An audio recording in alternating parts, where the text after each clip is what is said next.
Doctor Zakir, এবারে আপনাকে কষ্ট দেব। আপনি কি আমাদের ইসলাম ধর্মের এই ৭০টা বড় গুনাহ সম্পর্কে কিছুটা বলবেন? সেটা কি সম্ভব? চেষ্টা করব ইনশাল্লাহ। একথাটা আগে বলেছি যে ইবনে আব্বাস বর্ণিত হাদিস অনুযায়ী এটা আছে আত-তাবরিতে খণ্ড নম্বর ৪ হাদিস নাম্বার ৯২০৭। ইবনে আব্বাস রাদিয়াল্লাহু আনহুকে প্রশ্ন করা হলো, বড় গুনাহ কি ৭টা? তিনি বললেন যে ৭-এর বদলে ৭০ এখানে কাছাকাছি সংখ্যা। ইমাম আয-যাহাবী রাদিয়াল্লাহু আনহু একটা বই লিখেছেন আল কাবাইর, বড় গুনাহ, আর এখানে ৭০টা বড় গুনার লিস্ট করেছেন কোরআন হাদিসের ভিত্তিতে যতটুকু তিনি বুঝেছেন। পবিত্র কোরআনের কোনো আয়াত বলছে না যে এই ৭০টা বড় গুনাহ। এমন কোনো সহিহ হাদিসও নেই যেখানে ৭০টা বড় গুনার কথা বলা হয়েছে। তবে ইমাম আয-যাহাবী রাদিয়াল্লাহু আনহু যতখানি বুঝেছেন সেভাবে তালিকাটা তৈরি করেছেন কোরআন হাদিসের ভিত্তিতে। ৭০টা বড় গুনাহ তিনি এটা যেভাবে বুঝেছেন। কিছু মানুষ এটা মানে, আবার কেউ মানে না, সেটা আলাদা ব্যাপার। তবে যেহেতু ইবনে আব্বাস রাদিয়াল্লাহু আনহু বলেছেন বড় গুনাহ ৭০টা, ইমাম আয-যাহাবী আল্লাহ তাকে দয়া করুন, তিনি তার মত অনুযায়ী ৭০টা বড় গুনাহর তালিকা তৈরি করেছেন। সেগুলো হচ্ছে, ওনার মতে ১ নাম্বার হচ্ছে আল্লাহর সাথে অন্য কাউকে শরীক করা, আল্লাহ সুবহানাহু ওয়া তাআলা ব্যতীত অন্য কারো ইবাদত করা মানে উপাসনা করা। ২ নাম্বার নরহত্যা। ৩ নাম্বার হচ্ছে জাদুবিদ্যা প্র্যাকটিস করা মানে ব্ল্যাক ম্যাজিক। ৪ নাম্বার নামাজ না পড়া। ৫ নাম্বার যে লোকের সম্পদ নিসাব লেভেলের উপর সে যদি জাকাত না দিয়ে থাকে অথবা সম্পদ নিসাব লেভেলে। ৬ নাম্বার উপযুক্ত কারণ ছাড়া কেউ যদি রমজান মাসে রোজা না থাকে।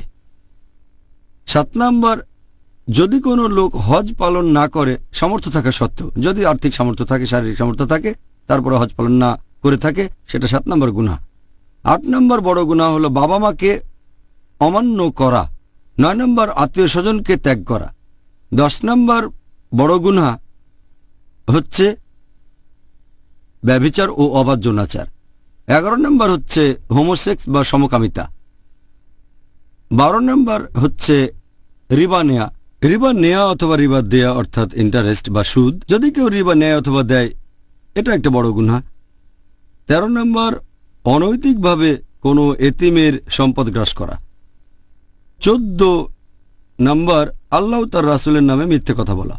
১৫ নম্বর হচ্ছে শত্রুর দিকে পিঠ দেখানো বা যুদ্ধক্ষেত্র ছেড়ে পালিয়ে যাওয়া যদি শত্রুপক্ষ থাকে। ১৬ নম্বর হচ্ছে যে নেতা তার গোত্রের মানুষদের সাথে প্রতারণা বা অবিচার করে।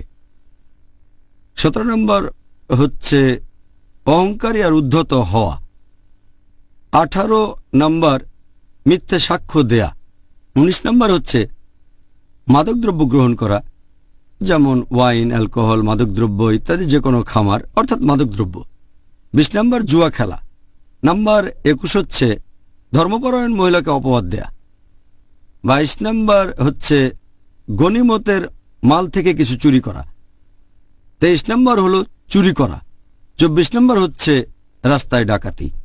২৫ নম্বর কোনো মিথ্যে শপথ নেয়া। ২৬ নম্বর হলো অত্যাচার করা। ২৭ নম্বর হচ্ছে অনৈতিক আয়। ২৮ নম্বর হচ্ছে অন্যায়ভাবে গ্রাস করা কোনো সম্পদ উপভোগ করা।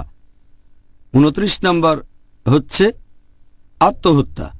৩০ নম্বর হচ্ছে বারবার মিথ্যে বলা। ৩১ নম্বর হচ্ছে ভুল বিচার করা। ৩২ নম্বর হচ্ছে ঘুষ দেয়া অথবা ঘুষ নেয়া। ৩৩ নম্বর হচ্ছে কোনো মহিলা পুরুষকে নকল করছে বা কোনো পুরুষ মহিলাকে নকল করছে।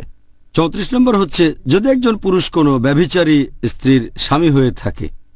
৩৫ নম্বর হচ্ছে তালাকপ্রাপ্ত কোনো মহিলাকে বিয়ে করা যাতে ওই মহিলার আগের স্বামী তাকে বিয়ে করতে পারে। ৩৬ নম্বর হচ্ছে নিজের প্রস্রাবের ব্যাপারে সাবধান না থাকা, খেয়াল রাখবেন এটা যেন শরীরে কোথাও না পড়ে ইত্যাদি, নিজের প্রস্রাব সম্পর্কে সচেতন না থাকা। ৩৭ নম্বর হচ্ছে জাহির করা। ৩৮ নম্বর হচ্ছে ধর্মের ব্যাপারে জ্ঞান আহরণ করা ইহকালের কোনো উদ্দেশ্যে আর সেই জ্ঞান লুকিয়ে রাখা। ৩৯ নম্বর হচ্ছে বিশ্বাসঘাতকতা। ৪০ নম্বর হচ্ছে সাহায্যের প্রতিদান না দেয়া। ৪১ নম্বর হচ্ছে আল্লাহর বিধান অস্বীকার করা। ৪২ নম্বর হচ্ছে অন্য কোনো মানুষের ব্যক্তিগত আলাপের কথাবার্তা শোনা। 43 নম্বর গল্প চালু করা। 44 নম্বর অভিশাপ দেয়া। 45 নম্বর কোনো চুক্তি ভঙ্গ করা। 46 নম্বর হচ্ছে হাত গণনা বা জ্যোতিষশাস্ত্রে বিশ্বাস করা। 47 নম্বর হচ্ছে যে মহিলা তার স্বামীর সাথে দুর্ব্যবহার করে থাকে। 48 নম্বর হচ্ছে মূর্তি তৈরি করা অথবা পেইন্টিং করা। 49 নম্বর বিলাপ করা অথবা নিজের জামাকাপড় ছিঁড়ে ফেলা বা এরকম কোনো কিছু যখন সে কোনো রকম বিপর্যয়ের মধ্যে পড়ে। 50 নম্বর অন্যদের সাথে অবিচার করা। 51 নম্বর বল প্রয়োগ করা নিজের স্ত্রী অথবা কোনো দাস অথবা কোনো গরিব লোক বা পশু পাখির উপরে। 52 নম্বর প্রতিবেশীর মনে কষ্ট দেয়া। 53 নম্বর মুসলিমদের নামে কুৎসা অপবাদ রটানো। 54 নম্বর মানুষকে অপমান করা আর তাদের সাথে উদ্ধত ব্যবহার করা। 55 নম্বর বড় গুনাহ ইমাম আজ-যাহাবির মতামত অনুযায়ী হচ্ছে পায়ের গোড়ালির নিচে পোশাক পরা গর্বের সাথে। 56 নম্বর পুরুষদের জন্য স্বর্ণ অথবা রৌপ্যের কোনো জিনিস। 57 নম্বর হচ্ছে যে দাস মালিকের কাছ থেকে পালাচ্ছে। 58 নম্বর এমন কোনো পশু জবাই করা যেটা আল্লাহ ব্যতীত অন্য কারো নামে উৎসর্গ হচ্ছে। 59 নম্বর হচ্ছে কোনো লোককে কারো বাবা বলা যাদের মধ্যে আসলে কোনো সম্পর্কই নেই, সম্পর্ক না থাকলে। 60 নম্বর হচ্ছে উত্তেজিত হয়ে তর্ক আর যুক্তি দেখানো। 61 নম্বর হচ্ছে অতিরিক্ত পানি দখল করে রাখা। 62 নম্বর হচ্ছে ওজন আর আকারে একটু ছোট করা। 63 নম্বর হলো আল্লাহর প্ল্যানের বাইরে নিজেকে নিরাপদ ভাবা। 64 নম্বর আল্লাহর ন্যায়নিষ্ঠ বন্ধুগণের নামে অপবাদ দেয়া। 65 নম্বর হচ্ছে জামাতে নামাজ না পড়া, যুক্তিসঙ্গত কারণ ছাড়া একা একা নামাজ পড়া। 66 নম্বর হচ্ছে নিয়মিতভাবে জুমার নামাজ মিস করা কোনো রকম যুক্তি ছাড়াই। 67 নম্বর উইলের মাধ্যমে ওয়ারিসের পাওয়া সম্পত্তি জবরদখল করা। 68 প্রতারণা আর ফন্দি করা। 69 মুসলিমদের বিরুদ্ধে শত্রুর হয়ে গুপ্তচরের কাজ করা। আর 70 নম্বর বড় গুনাহ সেটা হচ্ছে যে নবীর সাহাবীগণের নামে অপবাদ আর কুৎসা রটানো।